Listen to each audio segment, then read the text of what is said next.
Hey everybody, it's Angie from Trips with Angie. I am so excited you are tuning in tonight as we talk about the Grand Canyon Railway. I just came back from a fantastic adventure on this trip and I am so excited to share it with you this evening. This is me. I'm Angie Lusk. I'm a travel agent specializing in family adventures, couples adventures. I do a lot of all-inclusives, cruises, and theme parks. And the Grand Canyon was on my husband's bucket list. So we decided to head out west last weekend and really explore what the Grand Canyon has to offer. And we are all about ease and convenience. And so we decided to do it through the Grand Canyon Railway. So as you can see here, this is a picture of where the Grand Canyon Railway takes off from in Williams, Arizona, just south of Grand Canyon National Park. It's about 3 hours north of Phoenix and an hour west of Flagstaff. Tonight, we're going to cover why take the train, the options you have on the train, what packages are available, when to travel to the Grand Canyon, and what's important to know about your Grand Canyon adventure. So let's get started with why take the train. So first of all, and this was why we took it, was convenience. It's so easy to take a train versus driving into the Grand Canyon, waiting in line to enter the park, finding a parking spot, finding your way around. This way was so simple. We just made our way to Williams, Arizona, checked in at the Grand Canyon Railway Depot, had dinner, spent the night, boarded the train in the morning. They dropped us off right in the heart of Grand Canyon Village with a map and exactly what we needed to know to start exploring the Grand Canyon. And it's an adventure. Train travel isn't something a lot of us do every day. And it's really nice for both people to be able to enjoy the scenery. I know a lot of times when we go on a road trip, I'm oohing and eyeing over what we're seeing while my husband's just focused on the road and missing all the good stuff. So it was nice on this trip that both of us got to enjoy the adventure and the beautiful scenery. And you can't beat the scenery from the train.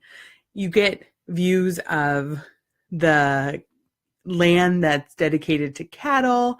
There's off in the distance, you see some of the rock formations and beautiful vistas. We had a gorgeous sunset as we were coming back into Williams, Arizona. So you just can't beat those views. Now, going into the options that you have on the train. So the first least expensive option is the Pullman Car. This was not operating when we were there in January because it is not temperature controlled. It's just open air windows. It's a remake of a 1932 train car. So you can see it's these little benches and open air windows. It costs $67 for adults and $32 for kids. Now, as we go through this, these are the standard pricings. At different times during the year, different packages have different promotions available. Next is the coach class.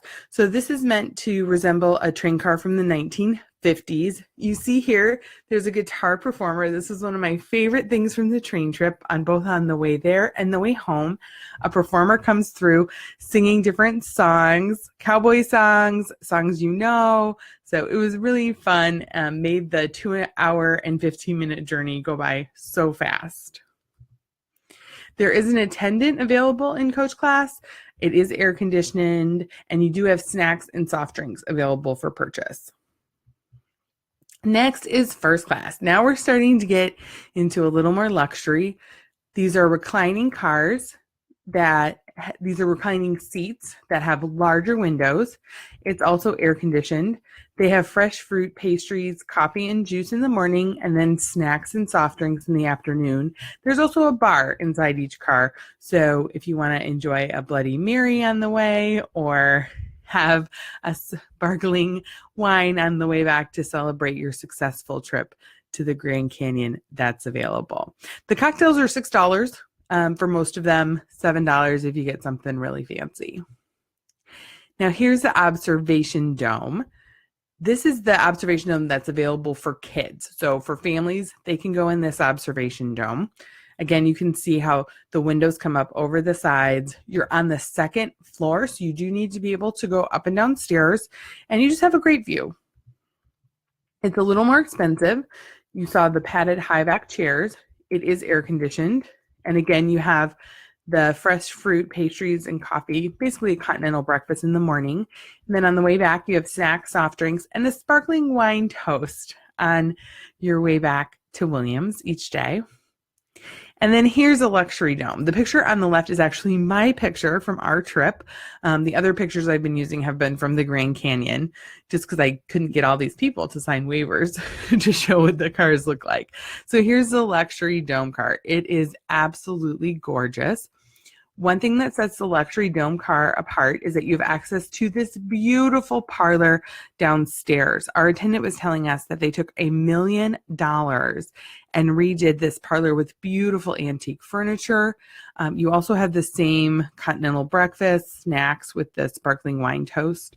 The big thing about the luxury cars is that children 15 and under are not permitted. Now, there's also a luxury parlor. So this is in a different car. This is a picture of the luxury parlor, very similar to how the luxury dome works. What's really neat is you see those chairs they're sitting in, those are assigned. So it's not like you have to rush and get on the train and find your good seat. Those seats all actually have a number and a letter. So one side of the train's the AB side, one side of the train's the CD side. So you have your assigned seats even in the parlor car, which I really liked because I don't like first come, first serve. It feels very stressful to me. Again, 15 and under is not allowed. You have the same continental breakfast, the same snacks. So why would you have the parlor car instead of the dome car? So one reason you would have the parlor car is if you can't go upstairs. So if you were going to take advantage of the dome car. The other reason could be that the dome car sold out, or you just really wanted that parlor experience, so you wanted to make sure you had a safe seat. For the luxury dome car, you don't have assigned seats in the parlor. You just have your assigned seat up in the dome. So now packages available. How does this exactly work? So a common package is the Grand Canyon Discovery. So you come the night before, you have dinner included, and have an overnight at the Grand Canyon Railway Hotel. You have breakfast the next morning included. Now, both of these are a buffet, and it was a nice buffet. It was a decent buffet. I liked at dinner. They had this made-to-order pasta station with the chef that was very proud of his sauces. It was so fun. He recommended the Alfredo with shrimp and broccoli, and I thought it was very good. At breakfast, they have a made-to-order omelet station, so that's available in addition to regular breakfast items. Now you're going to take the train to the canyon. It leaves about 9:30. At 9 o'clock, they have a cute little Wild West show with some cowboys talking about robbing and stealing horses. But it's fun. It's a fun way to start the day. Then you have the option of adding on a 1.5-hour motor coach tour. And we took this. It includes lunch. It was nice because it takes you to 2 different lookout points. So you really get a good orientation to the Grand Canyon. You get to see it from 2 different spots. The bus drivers know a lot of information about the Grand Canyon. So we really enjoyed it and I recommend it. Then you have free time. Then you take the 3:30 train back. You have dinner and then you overnight again at the Grand Canyon Railway. That's if you just want to go for the day. We saw a lot of families with young kids doing this. It makes it a little bit more manageable to head to the Grand Canyon when you're just doing it for a few hours. Obviously, you can't do a major hike in this time. If you didn't do the motor coach tour, you would be able to go quite a bit down the Bright Angel Trail if you wanted to, but you're not going to do a major hike into the canyon in that time. And then you also get breakfast the next morning. So here's just a picture of the Grand Canyon Railway Hotel. That's from the outside. We had a little bit of snow when we were there. And then this is from the inside, just a nice lodge. The rooms were well done. Very, typical 3-star hotel. Now, you also have the option of spending the night in the Grand Canyon, which is what we did. So again, your package starts the same, dinner and overnight at the Grand Canyon Railway Hotel, breakfast the next morning. You do the Wild West show, you head out on the train, we did the motor coach tour, and then you're there overnight. So we had an overnight at the Maswik Lodge, right in Grand Canyon Village, and then you take the train back at 3:30 the next day. So what did we do? So we walked around quite a bit the afternoon after getting off the train and taking the bus tour. We had a lovely dinner at El Tovar Lodge, which is the quote unquote nice restaurant there. It was beautiful, a beautiful evening. Loved walking back to the Maswik Lodge with the sky full of stars. There's no light pollution, so we saw a little dust of the Milky Way. Then in the morning we got up, we grabbed breakfast. We actually had brought a couple bars with us and headed out on a hike down the Bright Angel Trail for about an hour, hour and a half. Came back and had lunch at the pizza pub, and then about that time, we were ready to head to the train. We also took a trip out to the Grand Canyon Visitor Center just to learn more about the Grand Canyon, watch the movie, and see a couple different viewpoints of the Grand Canyon. Now, everything is customizable. If you don't want to spend the night before at the Grand Canyon Railway Hotel or the night after, if you want to spend more nights in Grand Canyon Village, if you want to stay at a couple of the nicer hotels like the El Tovar or the Bright Angel Lodge, all of that's possible and able to book that.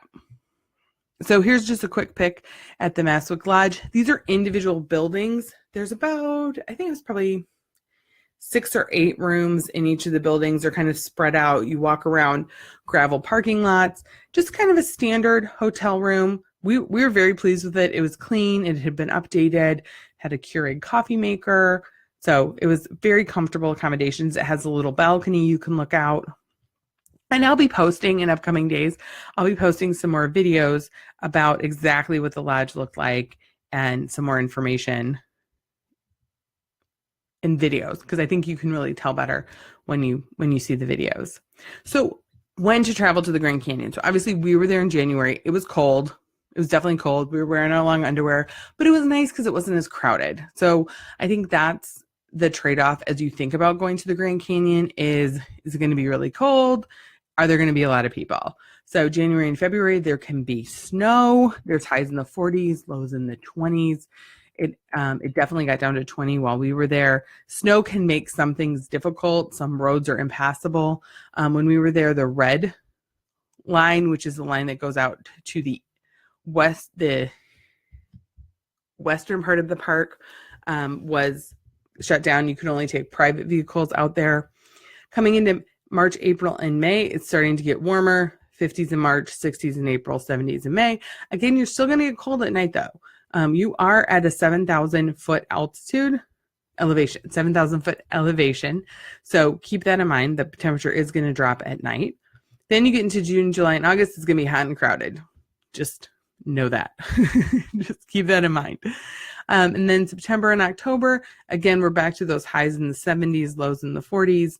And then November and December, the weather is going to be very similar to January and February, but if you're thinking about the Grand Canyon Railway, it's important to know they offer a Polar Express train during that time.